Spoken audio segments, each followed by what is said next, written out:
Je vais vous lire l'histoire de Mary Poppins.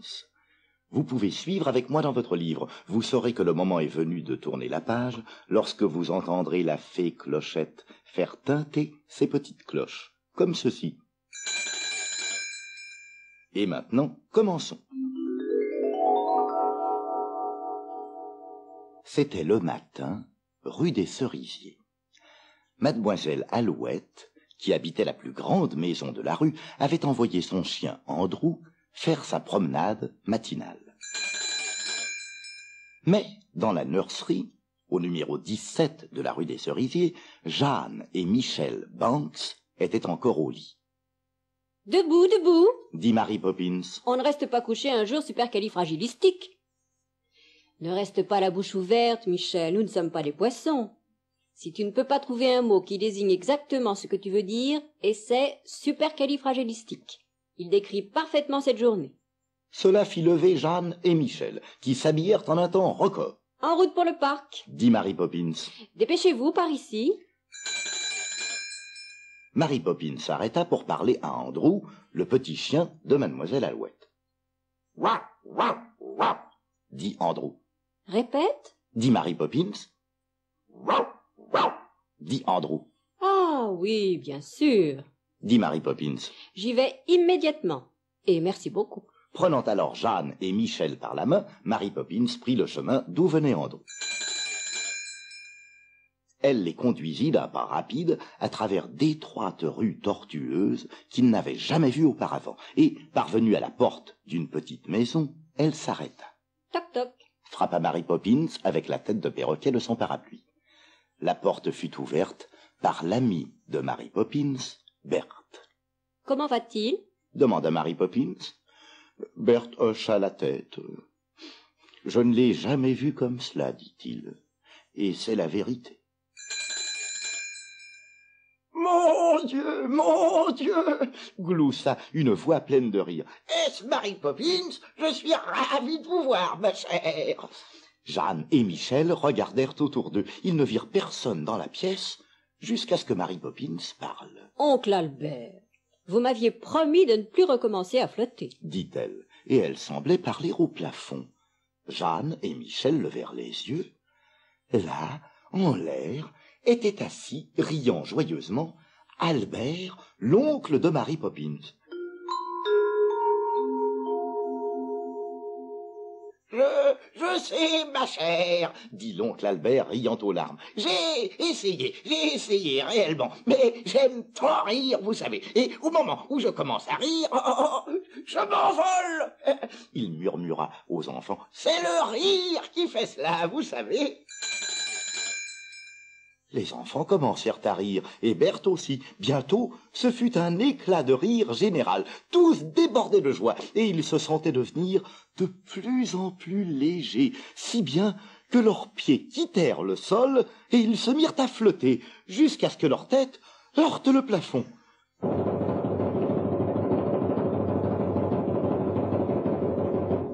Il faut avouer que vous valez tous le spectacle, » dit Mary Poppins, les bras croisés d'une façon qui indiqua à Jeanne et Michel qu'elle les désapprouvait.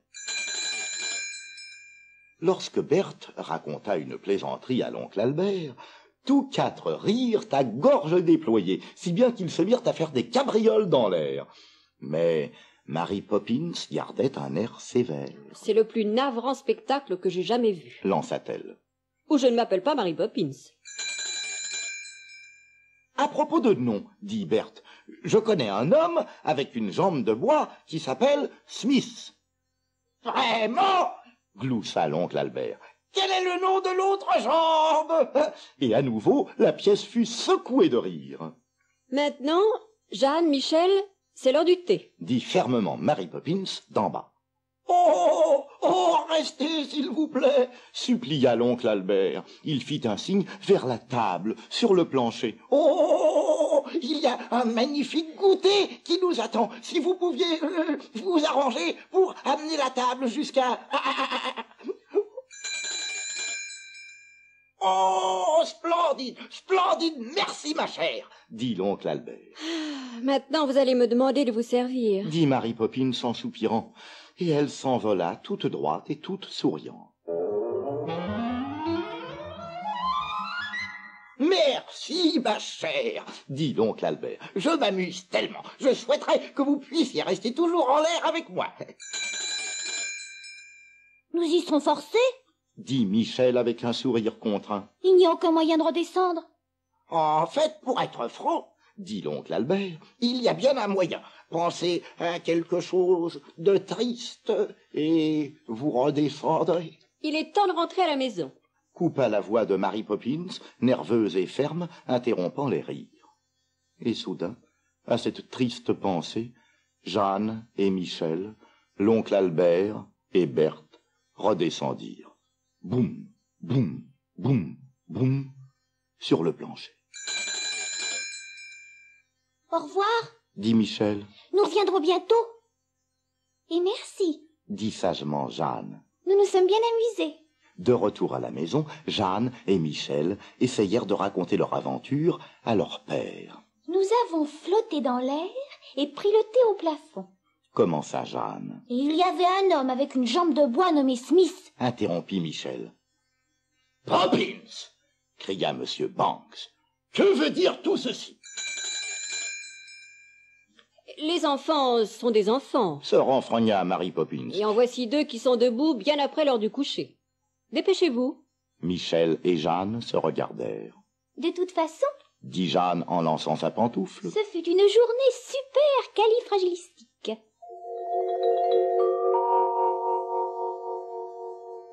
Ainsi s'achève l'histoire de Mary Poppins. Mais nous allons écouter des chansons du film de Walt Disney.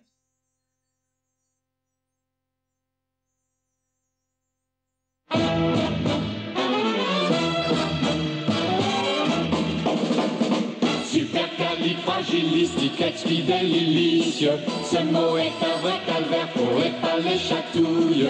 Mais si vous le dites d'un trait, vous devenez prodige. Supercalifragilisticexpialidocious. Hum diddly, hum diddly, hum diddly, hum diddly. Quand j'étais un petit garçon, je bégayais sans cesse. Mon papa me conduisit chez une doctoresse qui, pour corriger cet insigne maladresse, me fit prononcer ce mot à toute vive vitesse. Supercalifragilisticexpialidocious. Ce mot est un vrai calvaire pour les palais chatouilles. Mais si vous le dites d'un trait, vous devenez prodige. Supercalifragilisticexpialidocious. Hum diddly, hum diddly, hum diddly, hum diddly.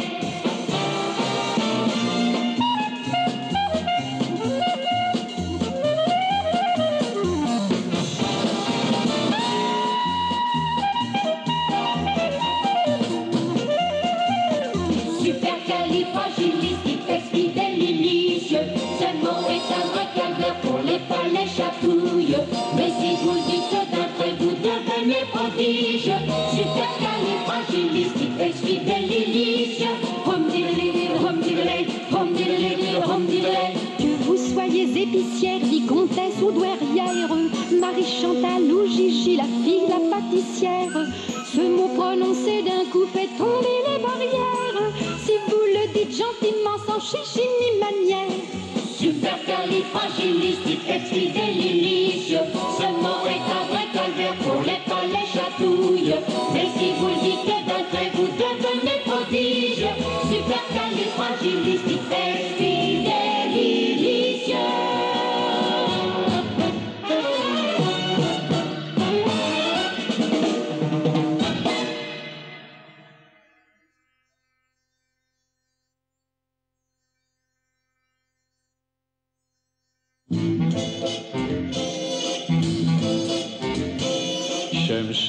Chem cheminée, chem chérie.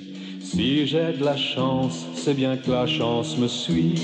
Chem cheminée, chem chérie.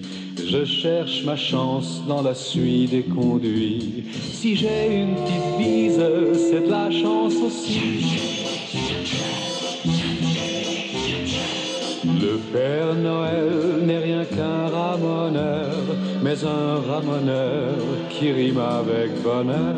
Je rime avec chaleur, ton petit cœur et mon cœur, semeur d'étincelles, moissonneur de couleurs.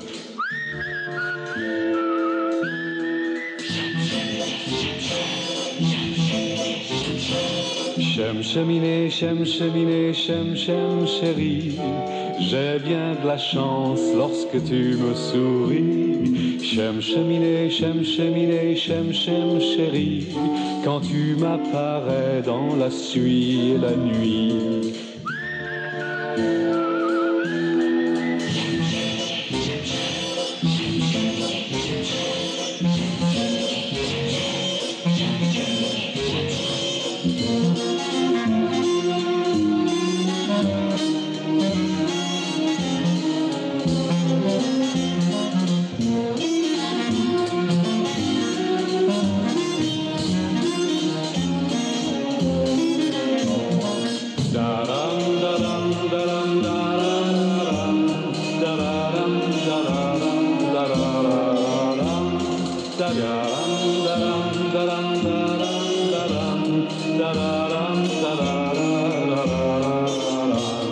Je peux recueillir, et seulement pour toi, un lambeau de ciel qui traîne sur les toits.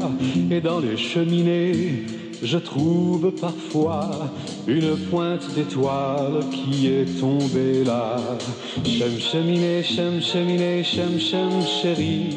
J'ai bien de la chance lorsque tu me souris. J'aime cheminer, j'aime chérie.